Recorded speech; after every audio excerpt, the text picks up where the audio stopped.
It has been 22 hours since Jennifer went missing, but I may have found a trail. We were camping together this week, and we're taking a hike along a beautiful area of the forest, but she got lost. She had been complaining about an upset stomach and needing to eat something, and for some reason, she couldn't stomach the idea of eating any of the provisions we had brought, mostly trail mix and energy bars. Along the trail, she had needed to take a break, and I thought since we were over an hour away from camp, and with the upset stomach she might be sick, I gave her a little space and privacy briefly, and she went behind a bush. That was almost an entire day ago. She had just vanished. I have been looking everywhere, and in my efforts to locate her I have diverged so far off of the trail that I think I might also be lost. But I have to keep looking. I have to find her. I am exhausted, and my body aches, but I continue walking, searching, and when my dry aching throat can muster the strength, calling out to her to see if there's any response. I feel like I am going in circles, following my own footsteps.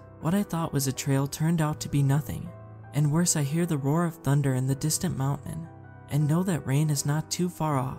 My hopes of finding any trace or trail were evaporating quickly. I had already searched for an entire day with no results, only being forced to stop for a few hours when it was completely dark since I couldn't find my way back to camp.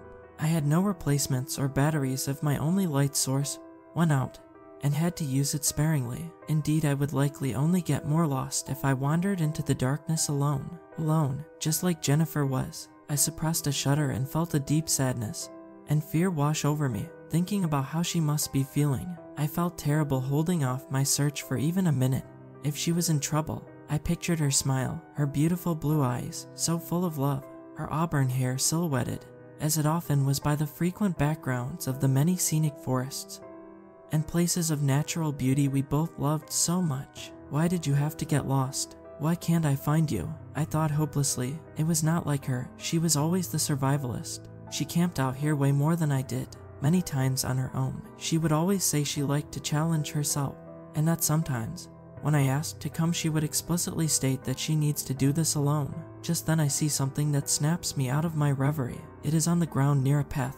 I swear I had been down already. It is a brownish red stain on the dirt. I bend down to inspect it closer and touch the reddish soil. It is wet and smells coppery. This appears to be a small trace of someone or something's blood. I can't tell if it is human or not, but panic starts to simmer in my chest as I consider it might be Jennifer's. She might be hurt. I try to steady myself and focus on the blood, and sure enough, it looks like, yes, there it is, a small trail. It continues down. Despair, anxiety, and hope combined to put me into a nervous frenzy as I rush to scrutinize every detail of the trail and follow it as closely as I can. I almost lose it when it seems to go on several yards with no trace, but I pick it up again and move as fast as I can. My heart sinks when I find the source of the blood. The bloody trail terminates in the ravaged carcass of a deer. Something had injured it and chased it a good distance before ripping it apart. The scene was particularly barbaric and seemed excessive for any type of predator in this forest that I knew of, unless there was a grizzly bear with rabies. I couldn't think of anything that would cause this kind of destructive mess, and any potential prospect terrified me as I thought about whatever had caused this, still lurking in the trees, or worse, stalking Jennifer as well. I push the morbid thought aside and press on. I walk through the clearing with the deer carcass and hear the loud scream, or what sounds like some sort of animal dying. It is coming from the way I am heading, and I slow down accordingly and try to hear anything else. I see a small alcove near where the trail leads towards the hills and eventually the mountain pass, and it gives me a general reminder of where I might be. Thankfully, I might not be as lost as I thought I was, but this only matters if I can find my way back with Jennifer. I won't leave without her, so I look around for the sound I had heard. I can't find the source immediately, but there in the distance, I think I see. Yes, there is something else. On a rock there is another spattering of blood. Nearby there is what appears to be a large clump of hair, and my heart catches in my throat when I examine it.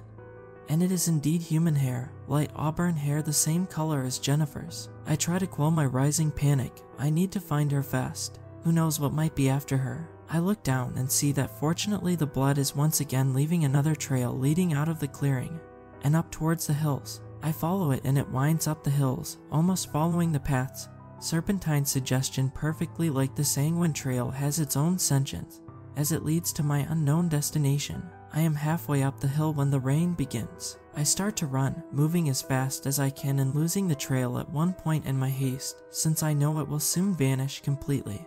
And when I am up the hill, and it diverges, I will not know where to go. I hear an ear-splitting thunderclap, and shortly afterward I hear a cry of pain, and a loud shriek from a person.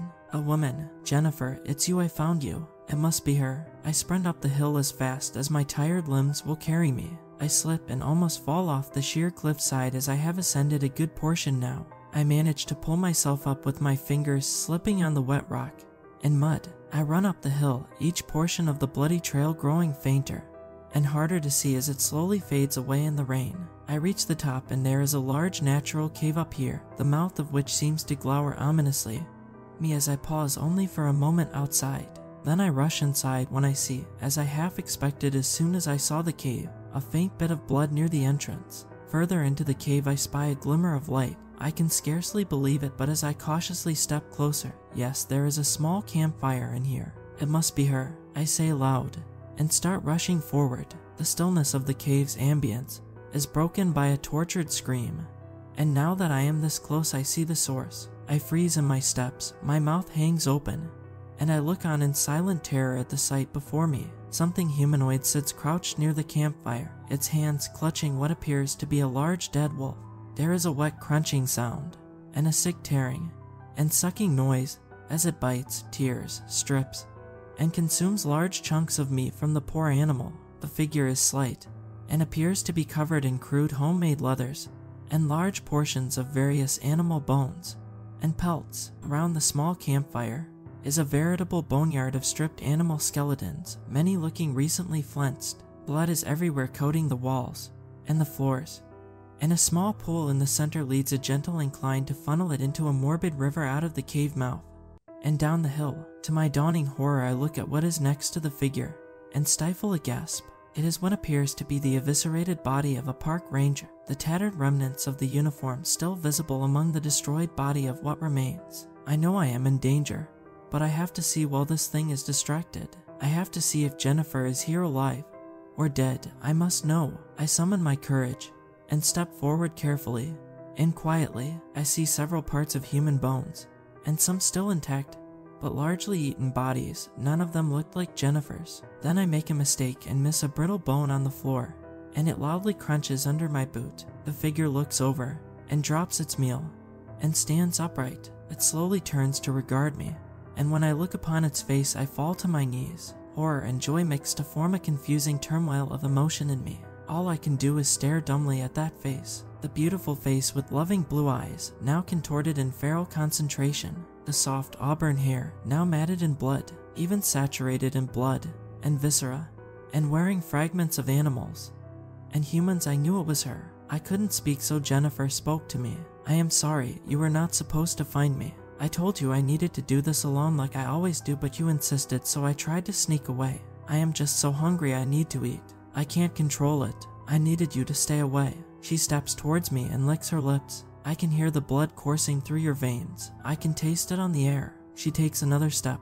I can hear your muscles tensed in your body, as they are, calling out to me to be savored. She pauses a brief moment and holds her hand to her chest, looking sad. I am so sorry, I will miss our walks together. She gnashes her teeth and flexes her arms out almost involuntarily and pauses one final time. I will never forget you. I love you. I love you too is all I have time to say. I run madly back down the bloody trail, back down the hill and into the madness and solitude of the forest we loved together and shared together. I am leaving her behind. I never thought I could. The feral scream compels me faster. I never looked back.